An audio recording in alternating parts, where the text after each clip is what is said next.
L'honorable Alain-Patrick Makungu, député du 2e arrondissement de la commune de Port-Gentil, était il y a quelques minutes du côté de la mairie de la circonscription administrative concernée.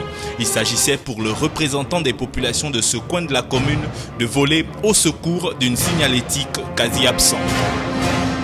Il y a une recrudescence des accidents dans la voie publique et il était bien de pouvoir trouver une solution qui ne peut pas être définitive, mais qui est une solution qui est ponctuelle vis-à-vis de ces problèmes d'accident.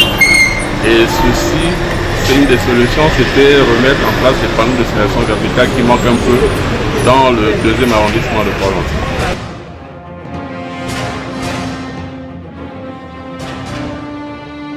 Et puis en éducation, les enfants du jardin Sainte-Thérèse, Sœur Bleue ont profité de cette journée pour un moment de détente qu'on peut qualifier d'inespéré.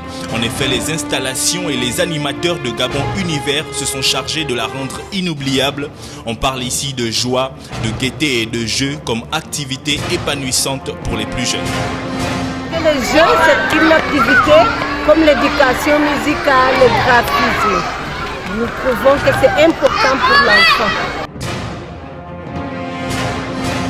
Le mariage entre la mairie de Port-Gentil et Azur Gabon se porte plutôt bien. C'est du moins ce qui ressort de cette énième cérémonie de lancement de l'opération d'attribution des vignettes de taxi, une fois encore sous les couleurs de l'opérateur de téléphonie mobile.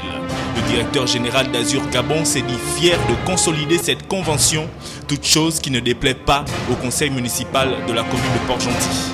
Cette opération fait suite à la signature récente d'une convention portant sur l'encadrement des relations entre Azur et le service fiscal et recettes de la commune, preuve de la vitalité de notre relation.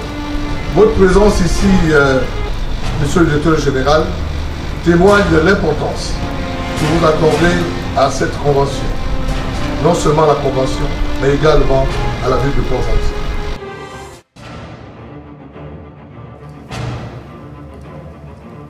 Le ministre des Affaires étrangères Emmanuel Isezo Ngonde a inauguré à Angonjem le Gabon village numérique don du géant sud-coréen de l'électronique Samsung. En effet, annoncé depuis 3 ans, le Gabon village numérique a finalement été lancé grâce à un soutien de la coopération sud-coréenne agissant par le biais de l'un des leaders mondiaux de l'électronique et des services numériques, Samsung, en présence de nombreux invités parmi lesquels des membres du gouvernement et des représentants du corps diplomatique.